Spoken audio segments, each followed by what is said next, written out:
News super one, सत्याचा बुलंद आवाज। अशाच ताज्या महत्त्वपूर्ण घडामोडी बघण्यासाठी सबस्क्राइब करा news super one. Chhatrapati Sambhajinagar शहरातून एक धक्कादायक प्रकार समोर आलाय। रस्त्यावर पार्क केलेल्या चारचाकीला पोलिसांनी जामर लावल्याच्या रागातून संतप्त झालेल्या चालकाने चक्क स्वतःचीच कार पेटवून दिल्याची घटना घडली आहे। जामर काढण्यासाठी वारंवार विनंती करूनही प्रशासनाकडून दुर्लक्ष झाल्याचा आरोप चालकाकडून करण्यात येत आहे। या घटनेमुळे शहरात मोठी खळबळ उडाली असून पोलीस आणि महापालिका प्रशासनाच्या कारभारावरही प्रश्न उपस्थित झाले आहेत। मिळालेल्या माहितीनुसार संबंधित चालकाने आपली चारचाकी रस्त्यावर पार्क केली होती। त्यानंतर पोलिसांनी या वाहनाला जामर लावला।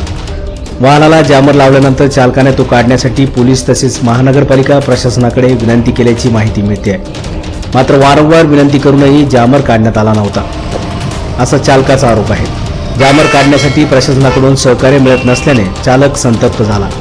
त्यानंतर त्याने टोकाचे पाऊल उचलत स्वतःच्याच कारला आग लावल्याचे समोर आले। भर रस्त्यात कार पेटल्याने परिसरात एकच खळबळ उडाली। काही वेळातच वाहनातून मोठ्या प्रमाणात धूर आणि आगीच्या ज्वाला बाहेर पडताना दिसत होत्या। या घटनेची माहिती मिळताच परिसरातील नागरिकांनी घटनास्थळी गर्दी केली। भर रस्त्यात वाहन पेटल्याने काही काळ परिसरात तणावाचे वातावरण निर्माण झाले होते। न्यूज सुपर वन साठी अनिस कुरेशी, छत्रपती संभाजीनगर।